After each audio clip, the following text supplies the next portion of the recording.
ऊंची आवाज में हालेलुया बोलो जरा। अपने हाथों को उठाओ सब जन।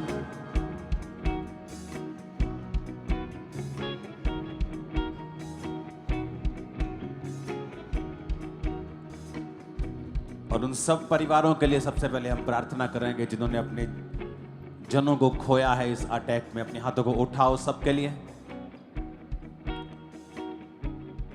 ऊंची आवाज में प्रार्थना करें, ऊंची आवाज में। खुदाबंद उनके परिवारों को छुए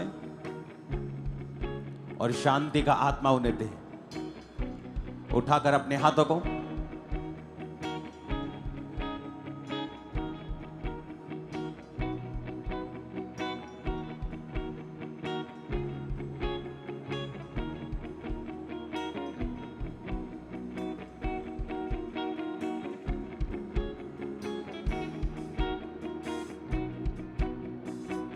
अपने देश के लिए प्रार्थना करेंगे। अपने हाथों को उठाओ।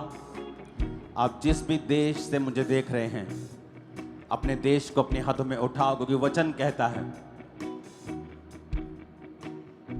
तुम अपने देश में अपने लोगों में जलते हुए दीपकों की तरह दिखाई देते हो। हमें याद रखना है जो वचन में लिखा है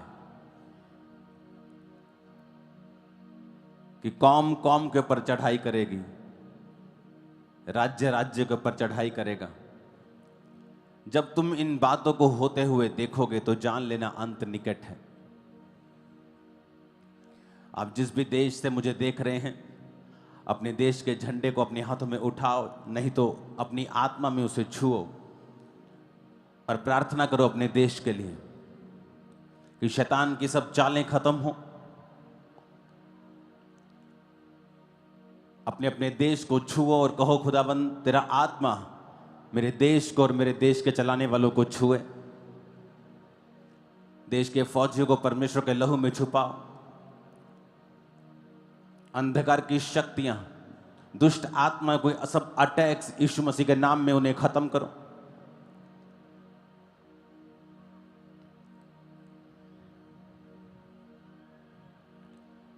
अपने देश को परमेश्वर के लहू में छुपाओ। आप जिस देश से मुझे देख रहे, अपने देश के लिए प्रार्थना करो। अपने देश के अगुओं के लिए प्रार्थना करो। परमेश्वर का आत्मा उन्हें छुए और शांति का आत्मा, बुद्धि का आत्मा, तसल्ली का आत्मा, दलेरी का आत्मा वो कार्य करे। अपने हाथों को उठाकर प्रार्थना करो।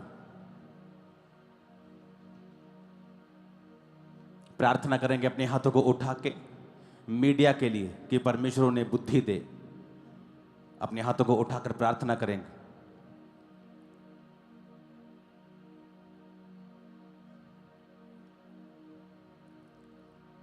समझदारी का आत्मा उनमें आए, प्रार्थना करेंगे।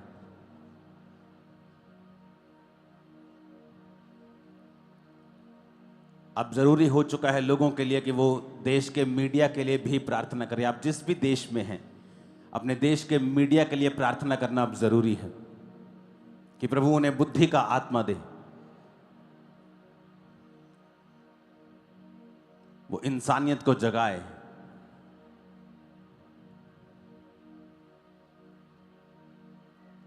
प्रार्थना करेंगे अपने हाथों को उठा के अपने सब कैथोलिक भाइयों के लिए, बहनों के लिए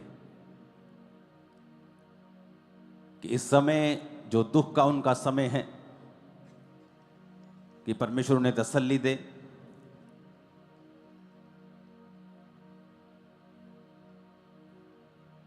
जो नए पॉप आए, खुदावंद तेरी मर्जी से आए। उस चुनाव में पवित्र आत्मा उनकी सहायता करे। दुनिया में जहां जहां भी खुदावंद कैथोलिक परिवार है, तेरा आत्मा उनको छुए, उनको तसल्ली दे, उनको शांति दे। तेरी सामर्थ्य उनके ऊपर हो खुदावंद, तेरी ग्रेस, तेरी दया उनके ऊपर हो। अपने हाथों को उठाओ, थैंक यू जीसस बोलकर, और धन्यवाद यीशु कह कह कर ही प्रार्थना किया करो। फिर से उठाओ अपने हाथों को। इंडिया के सब स्टेट्स जहां क्रिश्चियंस को परसिक्यूट किया जा रहा है, जहां सताव है, वहां प्रार्थना करेंगे। सब स्टेट्स के क्रिश्चियंस के लिए कि परमेश्वर का आत्मा उन्हें छुए।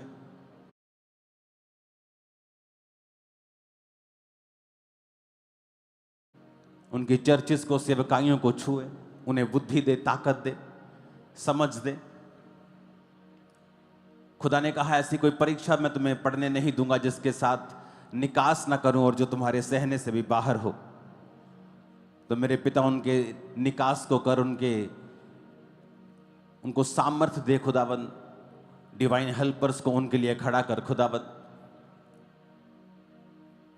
वो लोग जो उनका सताव कर रहे हैं उनके लिए भी प्रार्थना करते हैं खुदावन।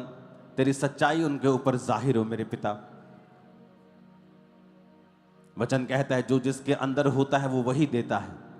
मेरे पिता वो नफरत दे और हम प्रेम दे खुदावन, क्योंकि तूने हमारे अंदर प्रेम को डाला।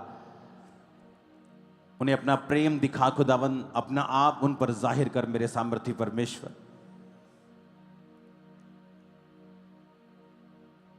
और याद रखो जीसस क्राइस्ट के वचन को कि जब तुम चोर थे, डाकू थे, जब तुम बुरा करते थे, लोग तुम्हें भला कहते थे।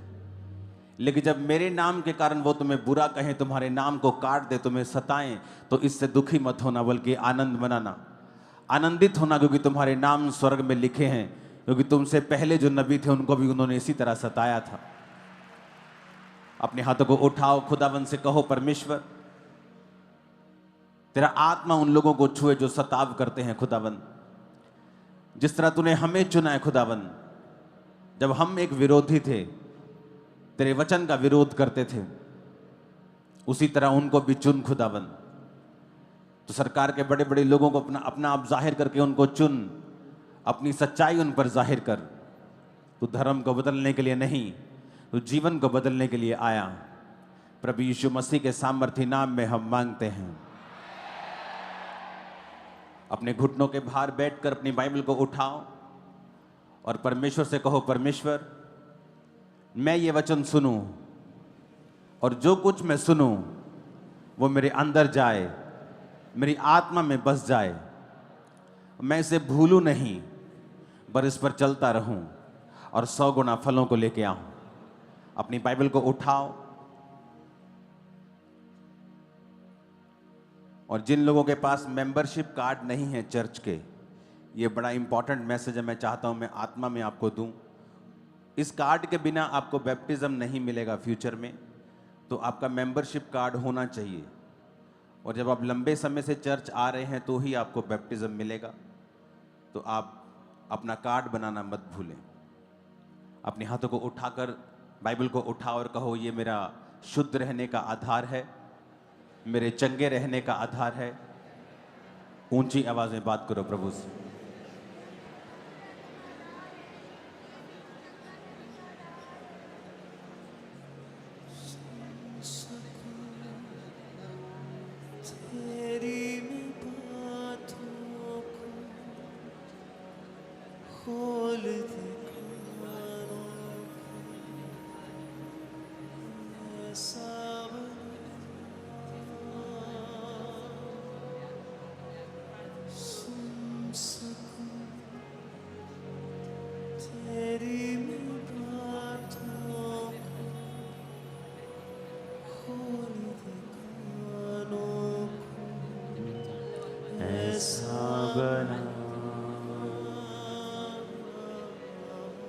सुन सकूं तेरी बातों को, खोल दे कान मेरे, ऐसा बना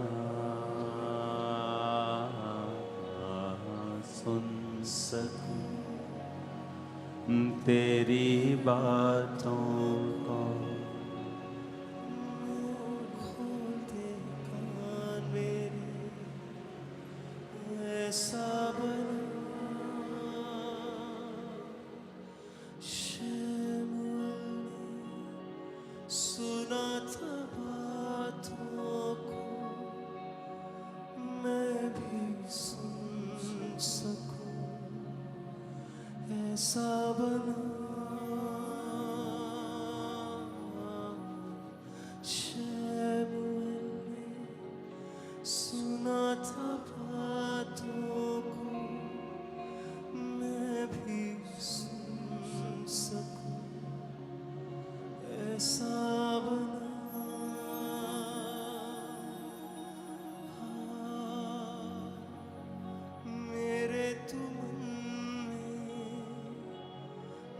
मुझको तो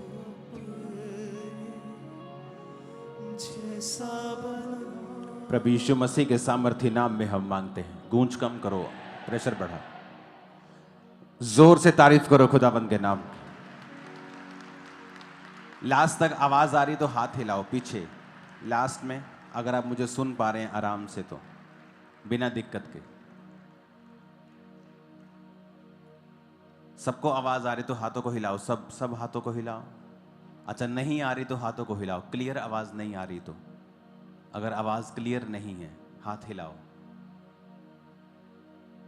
साफ नहीं आ रही हाथ हिलाओ। देख लो भी अलग अलग स्पॉट पे, उसको सेट करो। फिर वचन को सुनने के लिए तैयार हो? अपने हाथों को उठाकर बोलो, आज जो कुछ मैं सुनूंगा मैं आगे सुनाऊंगा। जो कुछ मैं सुनूंगा मैं उसका प्रचार करूंगा प्रभु यीशु मसीह के सामर्थ्य नाम में। मंगलवार का हमने फास्ट रखा था। किसने रखा था मंगलवार का फास्ट?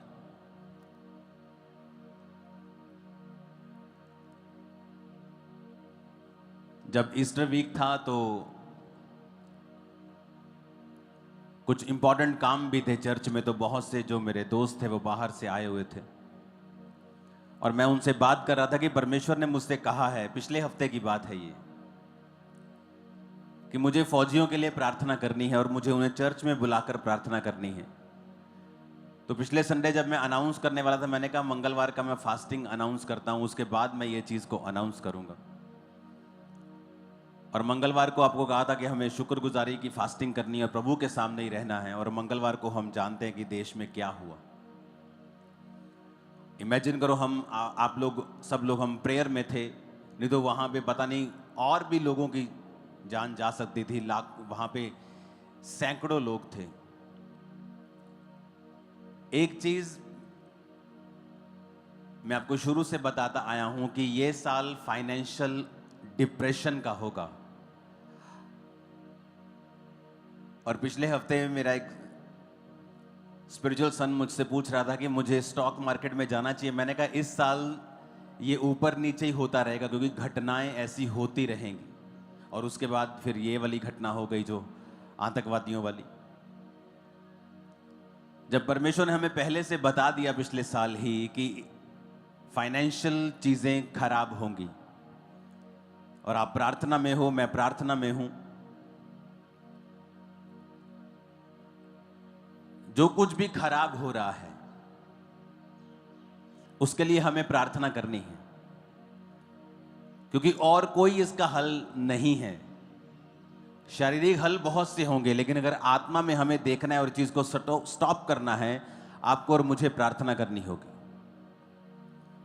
मैंने कहा था कुछ चीजें जब आप प्रार्थना करते हैं तो वो चीजें खत्म नहीं हो सकती, वो चीजें कैंसल नहीं हो सकती, कुछ इंसिडेंट कैंसल नहीं हो सकते। हां, नुकसान कम हो सकता है या आप बच सकते हैं।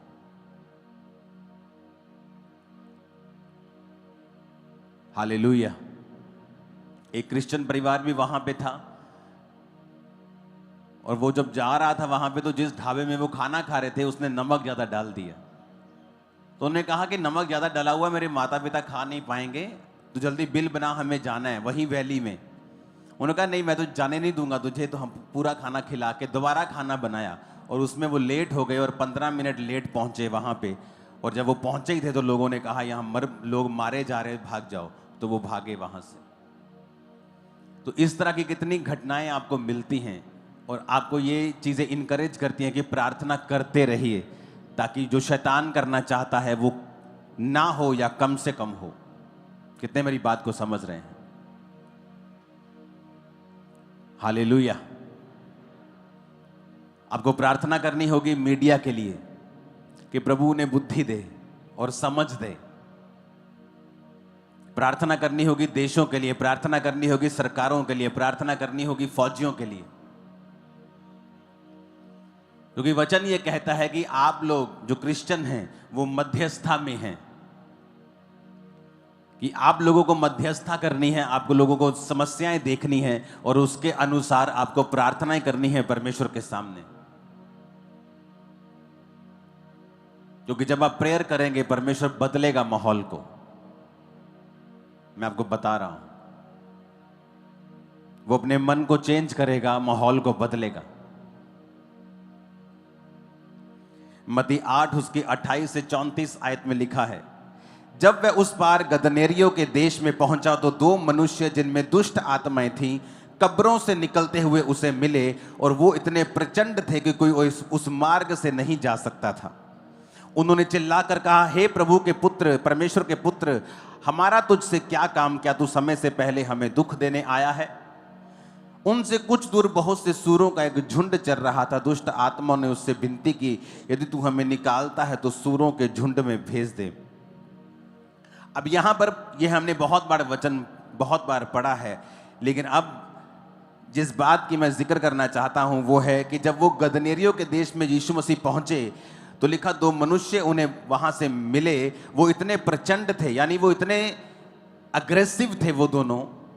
वचन में लिखा है कि उनको संगलों से, लोहे के संगलों से बांधा जाता था, वो संगल तोड़ देते थे, अपने आप को पत्थरों से घायल करते थे। वो इलाका उन्होंने पूरा आतंक से भरा हुआ था, कोई उस मार्ग से जा नहीं सकता था, चाहे वो मार्ग शॉर्टकट क्यों ना हो, चाहे वो व्यापारियों का मार्ग क्यों ना हो।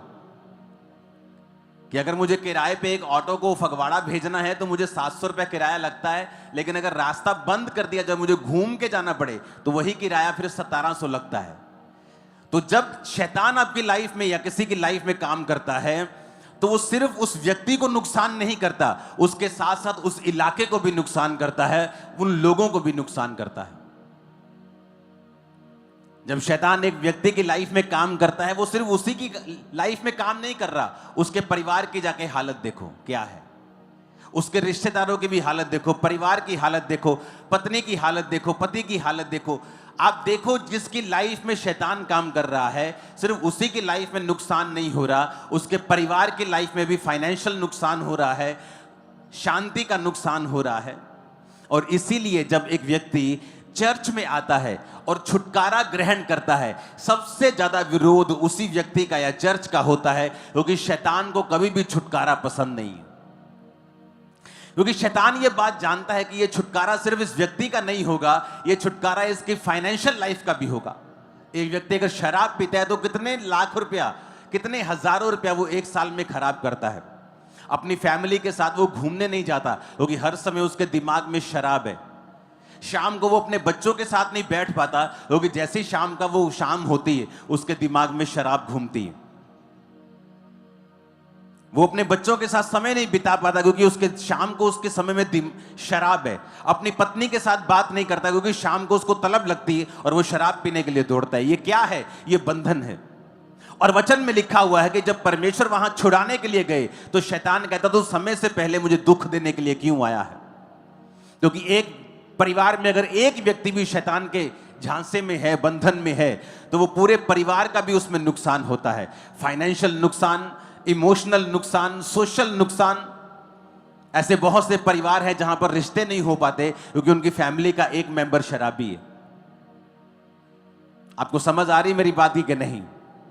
और जब इसीलिए जब चर्च में लोग आते हैं, जब चर्च में आप बोलते हो कि मैं चर्च में जा रहा हूं, सबसे ज्यादा विरोध चर्च का होता है। जबकि ये बात लाखों बार बताई गई और प्रूवन है कि बाइबल में एक भी बार ईसाई धर्म के नाम का जिक्र तक नहीं है। प्रभु यीशु मसीह धर्म बदलने नहीं, वो जीवन बदलने के लिए आए। अगर उन्होंने कहा होता कि हां धर्म बदलो, तो हमें फिर कहने में क्या प्रॉब्लम है? हम भी बाइबल पकड़ के कहते हैं कि हां सब यीशु मसीह ने कहा है धर्म बदल लो, तो हमें फिर क्या दिक्कत है? इसके लिए कोई परसिक्यूशन और भी फेस करना पड़ता तो हम करते, फिर क्या डर है किसी का? लेकिन शैतान इसीलिए विरोध करता है क्योंकि वो जानता है कि जब एक व्यक्ति चर्च में जाएगा और प्रभु उसे छुटकारा देगा तो वो ही नहीं छूटेगा, उसकी फाइनेंशियल लाइफ भी छूटेगी, उसका परिवार भी छूटेगा, उसके बच्चे भी छूटेंगे, उसका भाई भी छूटेगा, उसकी बहन भी छूटेगी, जहां वो रहता है वो मोहल्ला भी छूटेगा। उसे मालूम है। इसलिए जब आप शराब खाने में जाएंगे कोई आपका विरोध नहीं करेगा। आपकी फैमिली एक दो बार बोलेगी बेटा तो शराब मत पिया कर, एक दो बार बाप मार देगा, एक बार बड़ा भाई कुछ कह देगा। वैश्याओं के पास जाओगे तो आप कूल लगते हैं आजकल कि मेरा बेटा तो बड़ा जी फनी है जी, मेरा बेटा तो बड़ा जी ये तो बड़ा मस्खरी खोर है जी, वो नशा करता है तो कोई प्रॉब्लम नहीं है। वैश्याओं के पास लोग जाते हैं, कोई प्रॉब्लम नहीं है। लेकिन चर्च में ऐसा क्या है? आप कहीं और चले जाएं, लोगों को प्रॉब्लम नहीं, लेकिन चर्च जाने में ही प्रॉब्लम क्यों है? क्योंकि शैतान को मालूम है कि उसको दुख देने के लिए सिर्फ प्रभु यीशु मसीह दे सकते हैं, उसको निकाल सिर्फ प्रभु यीशु मसीह सकते हैं, छुटकारा सिर्फ प्रभु यीशु मसीह। उसको मालूम है ये बात। वचन कहता है कोई उस मार्ग से नहीं जा सकता था, उस रास्ते से कोई नहीं जा सकता था। व्यापारी उस रास्ते से नहीं जा सकते थे, लोग उस रास्ते से नहीं जा सकते थे।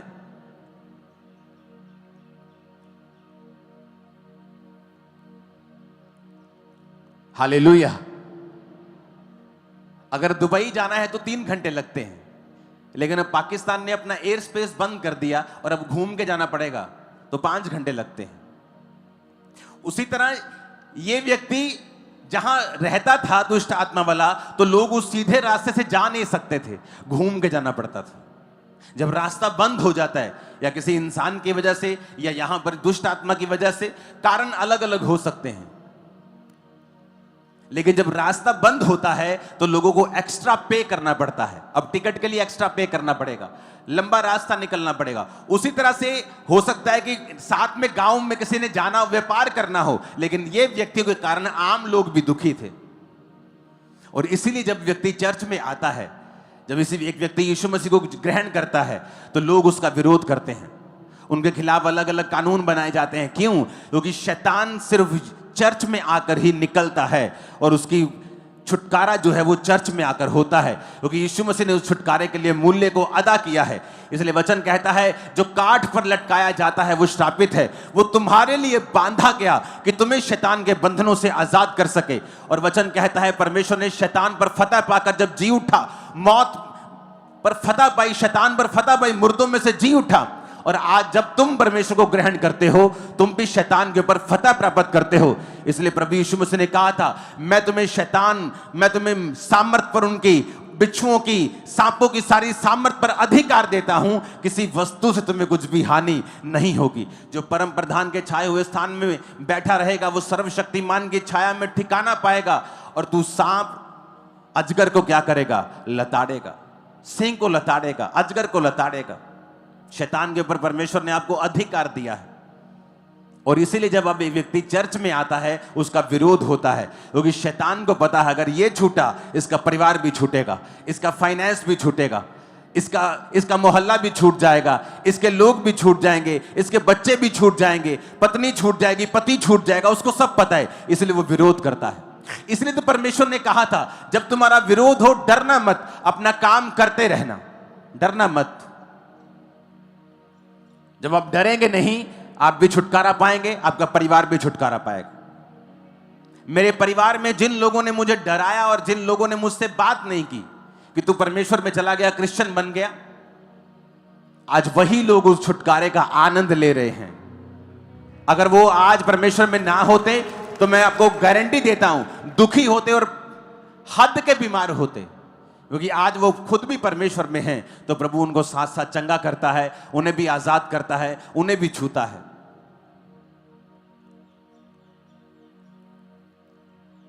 इन छुटकारों के हफ्तों में मेरा विश्वास है कि परमेश्वर आपके परिवारों को छुड़ाएगा, वो आपके फाइनेंस को भी छुड़ाएगा।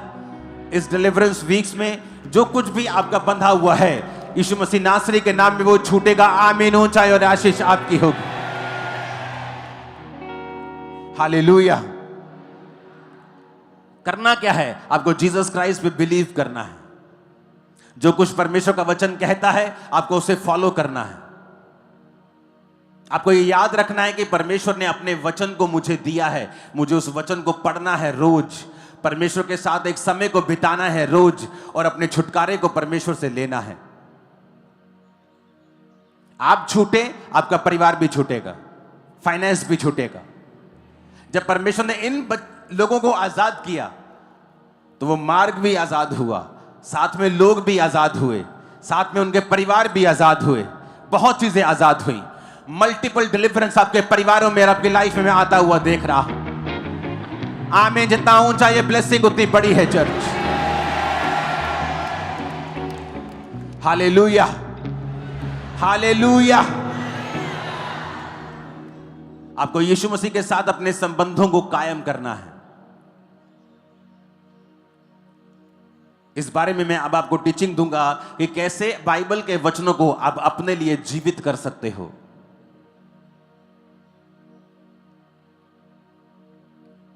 आप अपने लिए उन्हें जीवित कर सकते हो। परमेश्वर ने वचन में लिखा है कि उसके कोड़े खाने से तुम चंगे हो चुके हो, लेकिन फिर भी क्रिश्चियन लोग बीमार रहते हैं। हां या ना? बाइबल में लिखा है, इसका मतलब यह नहीं है कि आप बीमार नहीं होंगे अगर उसने कोड़े खाए हैं तो। लेकिन वचन में यह लिखा है कि तुम्हें विश्वास करना होगा, उस वचन को मुझे पर्सनलाइज करना होगा, अपना बनाना होगा, उस वचन के साथ मुझे प्रार्थना करनी होगी, उसे इंडिविजुअल लेना होगा, व्यक्तिगत रूप के ऊपर लेना होगा, तो परमेश्वर मुझे छुटकारा देगा। कितने लोग हैं जिनके बच्चे नशा करते हैं? आपने कौन से वचन के साथ कब प्रार्थना की है कि परमेश्वर आपके बच्चों को छुटकारा दे? किस वचन के साथ आपने प्रभु से फाइट की है? क्योंकि जब मैं डिप्रेशन में था और जब मैं परमेश्वर में आने के बाद और ज्यादा बीमार हो गया था, आपको यह बात शायद मालूम नहीं, बहुत कम लोगों को। 2004 में मैं प्रभु में आया और 5 में जिस कारण मैं परमेश्वर में आया था, मेरी हालत उससे भी ज्यादा खराब हो गई थी। लेकिन एक बात मैं समझ चुका था कि प्रभु यीशु मसीह जीवित परमेश्वर है। ये बात मुझे समझ आ गई थी क्योंकि मेरे सामने बीमार लोग आए और मेरे सामने वो हील हुए। ये भी नहीं कि बहुत भीड़ थी कि 80,000 लोग बैठे हैं, मालूम नहीं कि हील हुआ कि इनका बंदा है कि मेरा बंदा है। 30-35 लोग होते थे, सबके बारे में मालूम होता था कि ये जेन्युइन है, ये सब कुछ सही है। तो एक बात मेरे को पता चल गई थी कि परमेश्वर जीवित है। अगर मेरा हल हो सकता है तो प्रभु ही कर सकते हैं। लेकिन प्रार्थना मेरी कम थी, 15-20 मिनट की प्रार्थना मैं करता था, कभी एक बार कर ली, दिन में 2 बार कर ली। और एक वचन मेरे सामने आया था कि हे मेरे प्रिय भाइयों, हियाव बांधो, दृढ़ रहो, क्योंकि तुम जानते हो मसीह में की गई मेहनत व्यर्थ नहीं है। प्रभु के काम में बढ़ते जाओ, क्योंकि तुम जानते हो मसीह में की गई मेहनत व्यर्थ नहीं है। मुझे ऐसा लगा परमेश्वर ने मुझसे बात की है कि अगर मैं मेहनत करूंगा, अगर मैं प्रार्थना करूंगा तो मेरी व्यर्थ नहीं जाएगी। मैं मसीह में बहुत कुछ करके आया हूं, सब जगहें घूम के आया हूं, लेकिन मेरी मेहनत काम नहीं आई। लेकिन वचन ये कह रहा है, परमेश्वर कह रहा है कि मेरी मेहनत व्यर्थ नहीं जाएगी। उस बात ने मुझे अंदर से जगा दिया और मैंने 40 फास्टिंग करनी स्टार्ट कर दी। 40 रोजे खत्म होते थे, दूसरे खत्म, तीसरे, एक साल में 5-5 बार 40 रोजे रखे। और परमेश्वर ने उसी 2005 में उस डिप्रेशन से मुझे सदा के लिए आजाद कर दिया था। आज 20 साल हो चुके हैं आजाद हुए, और सुसाइड करने तक पहुंच गया था, लेकिन परमेश्वर के वचन ने मुझे संभाला। क्योंकि जब आप वचन पढ़ेंगे, आप वचन पढ़ेंगे, एक ना एक दिन कोई ना कोई वचन आपके दिल में घर कर जाएगा। आपको लगेगा परमेश्वर ने आज मुझे इस वचन के द्वारा छुआ है, ये वचन परमेश्वर मुझसे कह रहे हैं। और वही वचन के साथ आप प्रार्थना करने लगेंगे, उसी वचन के साथ अपनी जिंदगी गुजारने लगेंगे, और आप देखेंगे जल्दी छुटकारा आपकी लाइफ के अंदर होगा। आमीन। वो मार्ग भी छूटा, वो आदमी भी छूटा, उसका परिवार भी छूटा, उसका फाइनेंस भी छूटा, सब कुछ छूट गया। और छुड़ाया किसने? यीशु मसीह ने। तब यीशु मसीह शारीरिक रूप में थे, आज वो पवित्र आत्मा के रूप में चर्च में मौजूद हैं और अपने वचन के रूप में मौजूद हैं।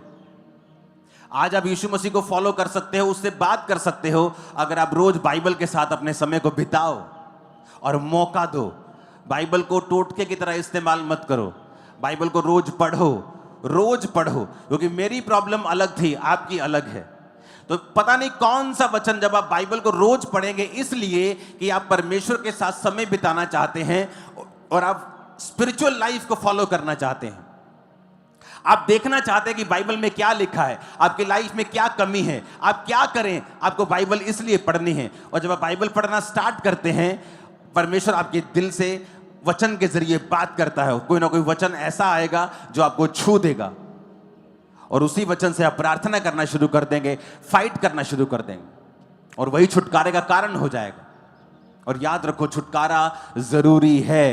मेरे परिवार में कुछ साल्वेशन तब हुई है जब मेरा छुटकारा हुआ है। उन्होंने मुझे देखा है कि अगर परमेश्वर इसको छू सकता है, इसे बदल सकता है, इसे सुधार सकता है, इसे ऊंचा कर सकता है, तो वो कुछ भी कर सकता है। ये मौका दे बाइबल को कि आप इसे रोज पढ़ें, कोई ना कोई वचन आपके दिल को छुए, वो आपके लिए रेमा वचन बन जाए। ऐसा वचन जो परमेश्वर ने खास आपसे कहा है, उसके अनुसार फिर अपने जीवन को आप बिताएं, उसके अनुसार प्रार्थना करें और छुटकारा आपकी लाइफ के अंदर प्रवेश करे और लाइफ फिर कभी भी सेम ना होगी। आमीन ऊंचे वाला चाहिए चर्च। मैंने कहा आमीन ऊंचे वाला चाहिए चर्च।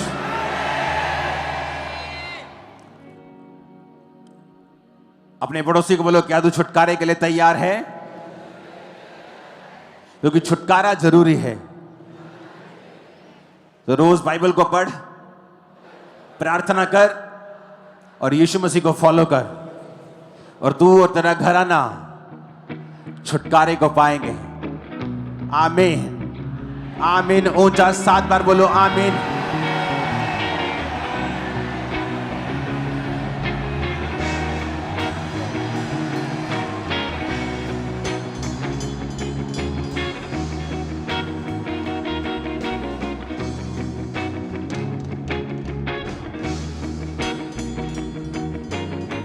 प्रभु यीशु मसीह के सामर्थ्य नाम में हम मांगते हैं, आमीन। ऊंची आवाज में चर्च।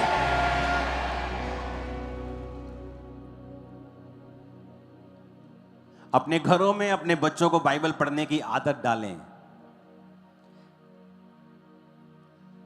वर्शिप करने की आदत डालें। परमेश्वर कहां रहता है? क्या लिखा है बाइबल में?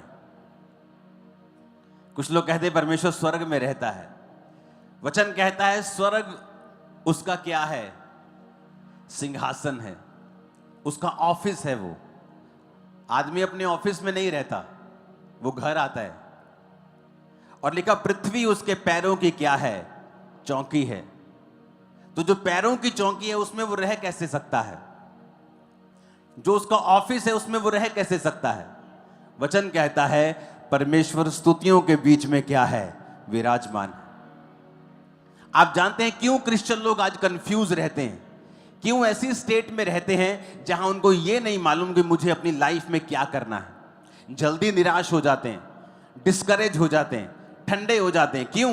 क्योंकि उन्हें यह मालूम नहीं कि मुझे क्या करना है। ना तो उनको अगुवाई मिलती है। अगुवाई क्यों नहीं मिलती? क्योंकि आपने अपने आप को बहुत से इस दुनिया के अफेयर्स में घुमाया हुआ और छुपाया हुआ है। जब भी आप देखेंगे आपकी लाइफ में छुटकारा आएगा ना, आपके अंदर से आएगा।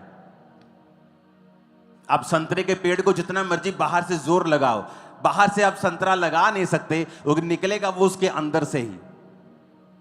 उसी तरह से जो चेंज होगा, छुटकारा होगा, सबसे पहले आपके अंदर से शुरुआत होगी उसकी। लेकिन आज अगर एक क्रिश्चियन निराश क्यों है या वो कंफ्यूज क्यों है? क्योंकि उसे मालूम नहीं कि मुझे अपनी लाइफ में नेक्स्ट स्टेप कैसे लेना है। अब नेक्स्ट स्टेप क्या लेना है? मुझे कौन सी पढ़ाई करनी है, कौन सा बिजनेस करना है, कौन सा स्टेप लेना है, कब लेना है, ये मालूम क्यों नहीं? क्योंकि उनको ये नहीं पता कि परमेश्वर मुझसे चाहता क्या है। पता क्यों नहीं? क्योंकि परमेश्वर के साथ वैसा कनेक्शन नहीं है आपका। आप हैं उसके बेटे और बेटियां, आप स्वर्ग में भी चले जाएंगे, लेकिन धरती के ऊपर सक्सेसफुल होने के लिए आपको रोज परमेश्वर के साथ सहभागिता रखनी पड़ती है।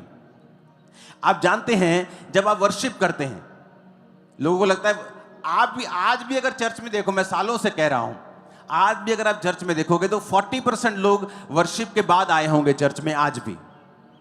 क्योंकि लोगों को नहीं मालूम वर्शिप करने का महत्व क्या है, या वर्शिप उन्हें लगता है चर्च में फिर पहले गीत चलेंगे, उसके बाद प्रचार होगा। हम प्रचार के समय जाते हैं, उन्हें लगता है बहुत कूल चीज है कि प्रचार के समय जाएंगे। वर्शिप करने में जब आप वर्शिप करते हैं, वो स्तुतियों में विराजमान है। जब आप उसकी स्तुति करने लगते हैं, उसकी प्रेजेंस आप पे उतरती है और तब परमेश्वर का आत्मा आपसे बात करता है। पता है आपको, या आपकी वो ग्राउंड तैयार कर देता है। अगर उसने कुछ बीज डालना हो, किसान अगर बीज डालता है तो पहले जमीन को तैयार करता है, सीधा बीज नहीं जाके डालता, पानी नहीं लगाता, पहले वो जमीन तैयार करता है। कई बार जब आप स्तुति कर रहे होते हैं आपकी जमीन तैयार होती है। कई बार आप स्तुति कर रहे होते हैं, अगर जमीन तैयार है तो परमेश्वर आपसे बात करता है। कई बार वर्शिप में मैंने देखा है प्रभु ने मुझसे बात की है। लेकिन लोगों को वर्शिप का मतलब नहीं पता। उन्हें लगता है कि चर्च में जाएंगे, इतना लंबा यार चर्च की मीटिंग है, हम ऐसा करेंगे, हम टेस्टिमनीज के बाद जाएंगे। कुछ लोग बोलते हैं टेस्टिमनी के टाइम जाएंगे, वर्शिप के बाद जाएंगे। और चर्च के 40% लोग वर्शिप के बाद एंटर करते हैं चर्च में आज भी। चाहे गिनती बड़ी हो गई है, अब हजारों एंटर कर जाते हैं, वो बात अलग है, लेकिन अभी भी वो सिस्टम बना हुआ है सालों से कि वर्शिप करने का जो इंपॉर्टेंस है लोगों को पता नहीं। वो कहता है मैं स्तुतियों में क्या हूं, विराजमान। परमेश्वर स्तुतियों के बीच में विराजमान है। जब आप स्तुति करते हैं प्रभु की उपस्थिति आपकी लाइफ में आती है, वो आपसे बात करती है, आपको छुड़ाती है, कंफ्यूजन खत्म होती है, वो धीरे धीरे आपको गाइड करने लगता है। आपको कई बार, मैं ये किस तरह से आपको समझाऊं, आपको प्रैक्टिस करनी पड़ती है। किस चीज की? प्रभु के साथ रहने की। हमेशा कि आप वर्शिप कर रहे हैं तब परमेश्वर की उपस्थिति को आप महसूस करते हैं। आप फिर बाइबल पढ़ते हैं, आप फिर प्रार्थना करते हैं, आप जाते जाते भी गैर भाषा में प्रार्थना करते हैं। आप प्रभु को लगातार इनवाइट कर रहे होते हैं और लगातार कॉन्शियस होते हैं कि परमेश्वर मेरे संग है, परमेश्वर मेरे संग है। तब शुरुआत होती है। एक दिन वो छोटी सी बात करेगा और आपके 10 पुश्तें चेंज हो जाएंगे। मैं आपको बता रहा हूं, स्मॉल बात। इस सेवकाई में आने से पहले, इस जगह में आने से पहले 7 साल में मैंने 8 जगहें बदली हैं चर्च की। जो जगह लेते थे भर जाती थी। अब क्या करें, अगली जगह। अब जगह भर गई और पैसा नहीं था चर्च के पास कि अपनी जगह ले, तो रेंट पे होती थी। कभी कोई यूज करने के लिए देता था, कभी मेरा कोई पर्सनल छोटा सा प्लॉट था वो यूज किया, वो छोटा सा भरा। ग्राउंड यूज की, ग्राउंड वाले बोले आपने कब्जा करना, मैंने कहा हम कब्जा छोड़ के आए, कब्जे नहीं हम करते। फिर अगली जगह, फिर अगली जगह, फिर अगली जगह, अगली जगह, फाइनल ये जगह आते आते 8 जगहें मैं चेंज कर चुका था। अगर मैं कंफर्टेबल मुझे रहना होता तो वहीं मैं 2000 लोगों की चर्च बनाता, एसी चर्च, एसी घर, आराम से रहता, क्या प्रॉब्लम थी। लेकिन जब परमेश्वर की वर्शिप आप करते हैं, लगातार प्रभु के साथ रहते हैं, वो आपको बताता है कौन सा स्टेप आपने कब लेना है। आपकी ग्रेटनेस परमेश्वर की उपस्थिति और उसकी बात के पीछे छुपी हुई होती है। और कितने लोग हैं जो घरों में वर्शिप करते हैं? बहुत कम। या आप रसोई में खाना बना रहे हैं और वर्शिप कर रहे हैं।